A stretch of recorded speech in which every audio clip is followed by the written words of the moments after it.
Ukraine സംഘർഷം പരിഹരിക്കുന്നത് സംബന്ധിച്ച് ട്രംപ് പുടിൻ കൂടിക്കാഴ്ച ഇന്ന് അലാസ്കയിൽ വെച്ചാണ് ഇരു നേതാക്കളും തമ്മിലുള്ള ചർച്ച നടക്കുക. ട്രംപ് പുടിൻ ചർച്ച പരാജയപ്പെടുകയാണെങ്കിൽ ഭാരതത്തിന് ചുമത്തിയ അധിക താരിഫ് വീണ്ടും ഉയർത്തിയേക്കുമെന്ന US ട്രഷറി സെക്രട്ടറി സ്കോട്ട് ബെസറ്റ് ഇന്നലെ മുന്നറിയിപ്പ് നൽകിയിരുന്നു. യുദ്ധം അവസാനിപ്പിക്കണമെന്ന ട്രംപിന്റെ മുന്നറിയിപ്പിന് പിന്നാലെയാണ് റഷ്യൻ പ്രസിഡന്റുമായുള്ള കൂടിക്കാഴ്ച. കൂടുതൽ വിവരങ്ങളുമായി ഐസൺ ജോസ് ചേരുന്നുണ്ട് ഇന്റർനാഷണൽ ഡെസ്കിൽ നിന്നും. ഐസൺ, എത്രത്തോളം നിർണായകമാണ് കൂടിക്കാഴ്ച? വിഷ്ണു, ഏറ്റവും നിർണായകമായ ഒരു കൂടിക്കാഴ്ചയാണ് നടക്കുന്നതെന്നാണ് മനസ്സിലാക്കാൻ സാധിക്കുന്നത്. ഇത് രണ്ട് തരത്തിലാണ് ഏറെ പ്രാധാന്യം അർഹിക്കുന്നത്. ഒന്നാമത് യുക്രൈൻ യുദ്ധവുമായി ബന്ധപ്പെട്ട വിഷയമാണ്. സ്വാഭാവികമായും യുക്രൈൻ യുദ്ധം അവസാനിപ്പിക്കുന്നതുമായി ബന്ധപ്പെട്ട ചർച്ചയാണ് നടക്കുന്നത്. യുക്രൈൻ യുദ്ധം 3 വർഷത്തോളമായി തുടരുന്ന യുക്രൈൻ യുദ്ധം ശാശ്വതമായ സമാധാനത്തിലേക്ക് നീങ്ങുന്നതിനുള്ള നീക്കങ്ങളുടെ ഭാഗമായാണ് ചർച്ച എന്നാണ് അറിയാനും സാധിക്കുന്നത്. ഇതിൽ പല നിർദ്ദേശങ്ങളും ട്രംപ് മുന്നോട്ട് വയ്ക്കുകയും ഒക്കെ ചെയ്തിരുന്നു.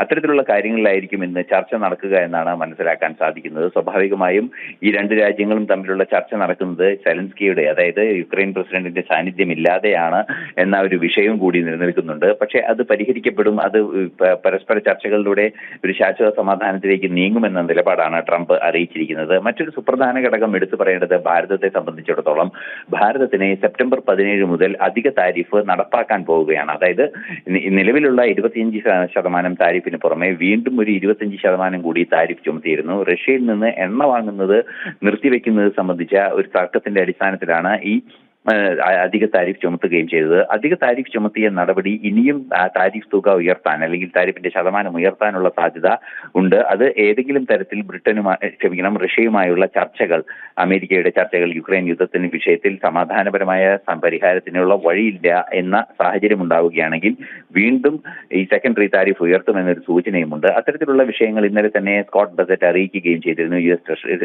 ട്രഷറി സെക്രട്ടറി അറിയിക്കുകയും ചെയ്തിരുന്നു.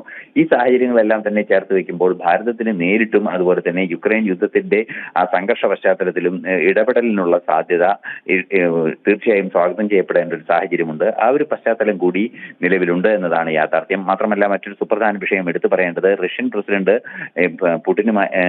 ഭാരതത്തിന്റെ പ്രധാനമന്ത്രി നരേന്ദ്രമോദിയുമായും അതുപോലെ തന്നെ വോളോഡിമിർ സെലൻസ്കിയും നരേന്ദ്രമോദിയുമായി ഈ ചർച്ചകൾക്ക് മുന്നോടിയായി സംസാരിക്കുകയും ചെയ്തിട്ടുണ്ട്.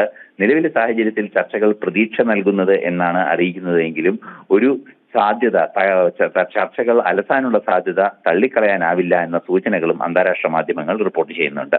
ശരി, ഐസൺ ജോസാണ് വിവരങ്ങൾ നൽകിയത്.